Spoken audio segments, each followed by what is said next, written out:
Привет, с вами Оля, и вы у меня на кухне, и в этом видео я подготовила для вас очередную подборку вкусных и полезных идей для завтрака. Все рецепты, как обычно, довольно простые, готовятся быстро и совместимы с правильным питанием и похудением. Но перед тем, как мы начнем, напоминаю подписаться на мой канал, если вы до сих пор еще этого не сделали, а также нажимайте на колокольчик, щоб не пропустити випуск нових відео. А також мої глядачі з України обов'язково приєднуйтесь на мій другий канал, де усі мої відео виходять нашою рідною мовою. А ще підписуйтесь на мій інстаграм та телеграм-канал, якщо бажаєте познайомитися зі мною ближче.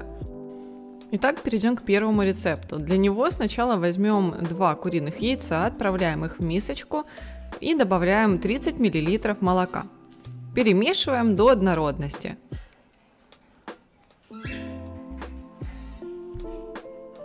Разогреваем сковородку, добавляем немного масла, я использую распылитель, и отправляем обжариваться яйца, как на обычный омлет. С обеих сторон по несколько минут.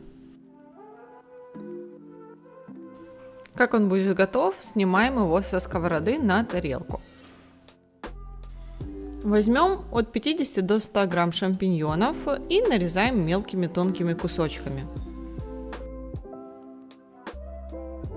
На сковородку я добавила еще немного масла, и теперь отправляем на нее грибы. И также вместе с ними сразу же добавляем шпинат. Здесь у меня примерно 30 грамм. Теперь готовим на большом огне, постоянно помешивая пару минут. Грибы и шпинат довольно быстро готовятся, можно затем накрыть крышкой, оставить еще на пару минут на небольшом огне до полной готовности. И в конце я добавляю 30 грамм плавленного сыра.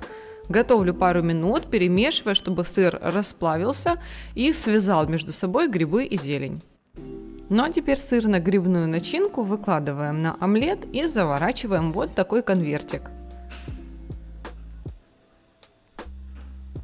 Слишком плотно закручивать не надо.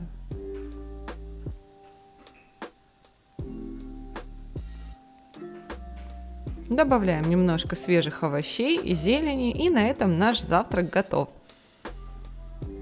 Выглядит он очень аппетитно и при этом довольно вкусный и, конечно же, сытный. Можно поэкспериментировать с начинкой, например, добавить в нее еще вареное мясо, либо что-нибудь еще на ваш вкус. Готовим следующий рецепт. Возьмем 50 грамм овсяных хлопьев долгой варки, добавляем 1 столовую ложку семян чиа и 90 мл молока, а также 50 мл крепко заваренного кофе. Можно взять растворимый, либо же эспрессо. Молоко и кофе используем горячие, далее накрываем крышкой и оставляем минут на 30, чтобы овсяные хлопья набухли. Этот рецепт лучше готовить с вечера. Утром вам вообще не потребуется время на его приготовление, вы сразу сможете его есть.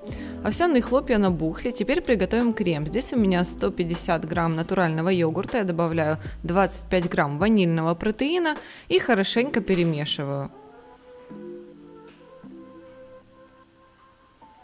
Ну а теперь в какой-нибудь стаканчик выкладываем сначала половину овсяных хлопьев, замоченных в молоке и кофе, далее половинку нашего крема из йогурта и протеина, и потом оставшуюся половину овсяных хлопьев и оставшуюся половину йогурта. По желанию, кстати, в овсяные хлопья вы можете добавить еще подсластитель, но для меня был отличен и такой вариант, так как протеин сам по себе сладкий. Накрываем крышкой и ставим в холодильник на ночь. За это время овсяные хлопья у нас хорошенько набухнут, они уже будут готовы.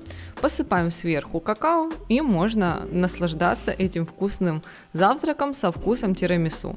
Я уже недавно показывала вам похожий десерт, но там мы делали его с хлебцами.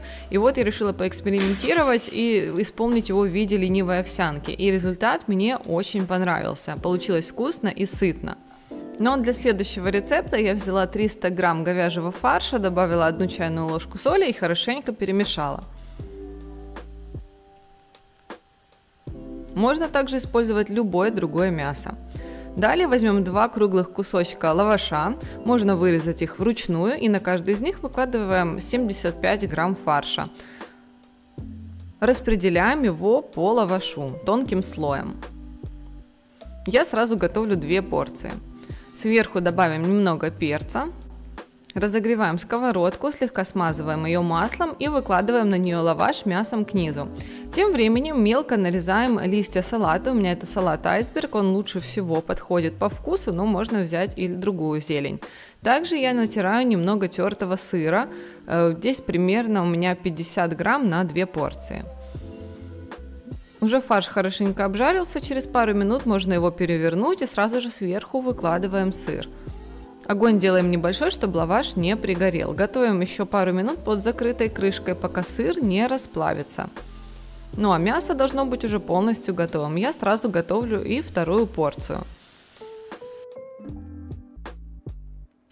Также нам понадобится соус. Его лучше приготовить заранее. Здесь у меня 3 столовые ложки натурального йогурта, черный молотый перец, красный молотый перец, немного соли, сушеный чеснок, 1 чайная ложка горчицы, пол чайной ложки уксуса яблочного, а также я взяла 1 небольшой маринованный огурчик и очень мелко его нарезала. Всех специй я, кстати, добавила примерно по половине чайной ложки. Хорошенько перемешиваем, и соуса этого хватит на 4 порции.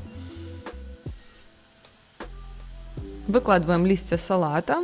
Кстати, по желанию можно добавить еще и помидорчик. Сверху кладем немного соуса и складываем пополам. Этот вариант завтрака очень сытный. В тот день, когда я снимала это видео, в следующий раз я поела уже ближе к вечеру, потому что мне не хотелось. Я напоминаю, что вы можете приобрести готовые меню для похудения на моем сайте olyapins.com. С ними вы можете питаться разнообразно, сбалансированно и при этом избавляться от лишних килограммов. В общем, кому интересно, оставляю для вас ссылочку в описании под видео. Далее покажу вам еще один довольно простой и быстрый вариант завтрака. Для него нам понадобятся помидорки черри, их я разрезала пополам. Также понадобится половинка одного авокадо. Я разрезаю его пополам и нарезаю вот таким вот образом кубиками. Также возьму одно яйцо, перемешиваю его и тем временем разогреваю сковородку. Добавляю немного масла и обжариваю яйцо, постоянно его помешивая, буквально полминуты. Также можно просто использовать вареное яйцо или яйцо пашот, что вам больше нравится. Но мне нравится скрэмбл, так как это самый быстрый вариант. Ну а теперь самое интересное. Собираем наш боул. Эту гречку я сварила еще с вечера, то есть утром мне не пришлось тратить на это время. Я выкладываю ее примерно 75 грамм, а все остальное это овощи. И чем больше, тем лучше. Я добавила шпинат, черри, которые мы разрезали, половинку авокадо, также яйцо. И можно, кстати, еще дополнить это сыром. Осталось только добавить немного соли и перца к авокадо, и наш очень яркий, полезный, вкусный и сытный завтрак готов. Это очень сбалансированный вариант, который надолго даст вам чувство сытости. Ну а для следующего рецепта возьмем 150 грамм сыра сулугуни, отправляем его в чашу измельчителя и измельчаем в крошку, либо же можно просто натереть его на терке, как вам удобнее. Добавляем его к 300 граммам творога 5% жирности, творог лучше берите брикетный. Также добавляем одно яйцо, сушеный чеснок, немножко соли и хорошенько перемешиваем. Отдельно я нарезала пучок зелени, у меня это укроп, можно взять любую другую зелень на ваш вкус, но укроп в данном случае лучше всего подходит. Добавляем его в творожную массу и теперь добавим 3 столовые ложки муки. У меня это мука из твердых сортов пшеницы. Хорошенько перемешиваем и теперь выкладываем массу на притрушенную мукой поверхность. Добавлю еще немного муки, чтобы тесто не липло к рукам. Формируем из него колбаску, которую нарезаем на примерно 12 одинаковых частей, либо же на меньшее количество, как вам больше нравится. Но для меня 12 самый оптимальный размер.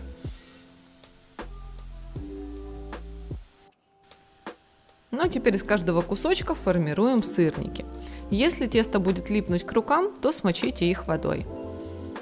Я уже показывала вам этот рецепт в видео с заморозкой продуктов, я замораживала эти сырники, но сейчас решила вам еще показать их снова, ведь можно их не замораживать, а приготовить сразу. Для этого я разогрела сковородку, слегка смазала ее маслом и выкладываю на нее сырнички. Кстати, за последний месяц я готовила этот рецепт, наверное, уже 4-й раз. Готовлю пару минут под закрытой крышкой, а затем переворачиваю. Они, кстати, немножко увеличиваются в размерах при приготовлении, так как сыр плавится и они немножко растекаются. Но форму они все равно держат хорошо.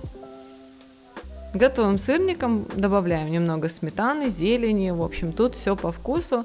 И мне очень нравится этот рецепт тем, что по вкусу они похожи на хачапури. Ну не то, что похожи, они буквально один в один. И те, кто их пробовали, недавно писали мне тоже подобные отзывы. На сегодня это все. Я надеюсь, что это видео вам понравилось, было для вас интересным и полезным. Если это так, то буду рада увидеть лайки внизу под этим роликом. Ну а также напоминаю подписаться на мой канал, если вы до сих пор еще этого не сделали, и нажимайте на колокольчик, чтобы не пропустить выпуск новых видео. Ну а с вами была Оля. Увидимся с вами в следующих роликах.